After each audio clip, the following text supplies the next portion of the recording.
Ton ton, आधा full Kamet और गायब हाथी। पूरे माध्यमिक विद्यालय घोषणापुर। चलो चले। बदलीपुर में विवेक नाम का एक लड़का रहता था। वह अपने रूप रंग से बिल्कुल भी खुश नहीं था, हरदम उदास रहता था। मैं कितना मोटा हूँ, काश मैं खुबीलाल जैसा दिखता था। खुबीलाल बहुत अच्छा दिखता है, उसके बाल भी बहुत अच्छे हैं, इसलिए वह अच्छा दिखता है। खूबीलाल एक महावत था। वह एकदम फिल्मी हीरो जैसा दिखता था, लंबे कद, लहराते बाल और कसरती बदन। खूबीलाल हाथी पर बच्चों को बैठा कर बदलीपुर घुमाता और पैसे कमाता। आओ आओ बच्चों, हाथी पर किसको घूमना है, पैसा जमा करते जाओ। आओ हाथी पर जाओ, बैठो, आओ आओ। चल मेरी हाथी टिक टिक टिक, चल मेरी हाथी टिक टिक टिक, चल मेरी हाथी टिक टिक टिक, चल मेरी हाथी टिक टिक टिक, चल मेरी हाथी टिक टिक टिक। खूबीलाल हाथी को चराने के लिए उसे विवेक के खेत में छोड़ आता, जहाँ हाथी दिन भर चरता और शाम को लौट आता। हाथी, मेरे हाथी को अच्छे से चराना। खुद की तुलना खूबीलाल से करते करते विवेक और भी उदास रहने लगा। विवेक इच्छा करने लगा, काश मैं भी खूबीलाल जैसा दिख पाता।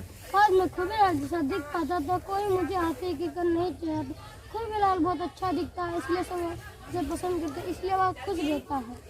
एक दिन खूबीलाल रोते हुए आधा पुल के पास जाता है। क्या हुआ खूबीलाल, क्यों रो रहे हो? मेरा हाथी गुम हो गया है। क्या हाथी कैसे गुम हो गया? मैं रोज हाथी के खेत में अपना हाथी छोड़ के आता हूँ। हाथी के खेत में? वो है ना मोटा सा लड़का विवेक। तुम्हें किसी को ऐसा नहीं चढ़ाना चाहिए। तुमने तो सिर्फ एक शब्द बोल दिया, पर सुनने वाले पर कितना बुरा असर होता है पता है। वो खुद को हीन समझने लगता है और दूसरों से कमतर करने लगता है। तुम्हारी एक हरकत का अपना सारा आत्मविश्वास खो देता है। इसलिए भूल कर भी आगे किसी को ऐसा मत कहना, समझे, और हमेशा सोच समझ के बोलना। अब बताओ क्या हुआ था? रोज हाथी अपने आप घर आ जाता, आज नहीं आया तो मैं उसे लेने गया। मेरा हाथी कहाँ है? वो यहाँ नहीं, वो तो यहाँ से कब का चला। नहीं, मेरा हाथी कहाँ है? मुझे तो मेरा हाथी चाहिए। मुझे पता है तुम्हारा हाथी किसने लिया है। किसने? विवेक ने। क्या सबूत? मैं तारा की बात समझ गई, सबूत विवेक के घर ही मिलेगा। चारों विवेक के घर जाते हैं।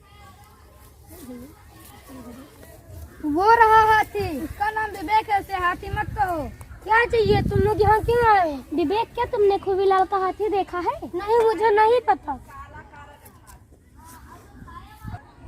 घबराओ मत, जितना भी पता है बता दो।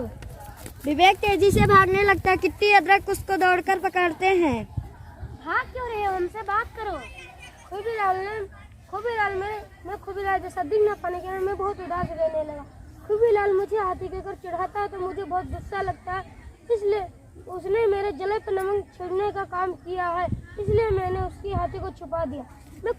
मैं खूबीलाल जैसा दिखने के लिए क्रीम लगाता हूँ, बालों में जेल लगाता हूँ, कितना नहीं दिख पाता हूँ। विवेक की बात सुनकर किट्टी, तारा, अदरक भी उदास हो जाते हैं।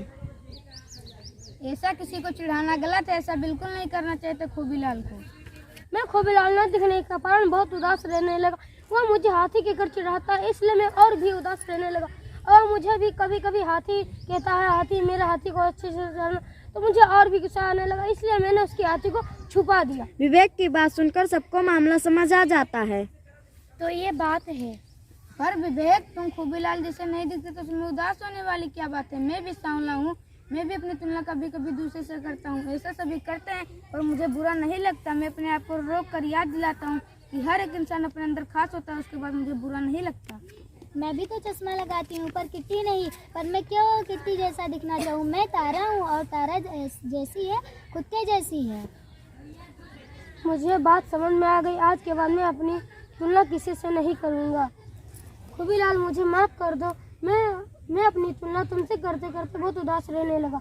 हम अपनी तुलना किसी दूसरे से करते हैं तो रिश्ते बिगड़ सकते हैं और हमारी दोस्ती भी बिगड़ सकती है, इसलिए हमें अपनी तुलना किसी से नहीं करना चाहिए। मुझे माफ़ कर दो खूबीलाल।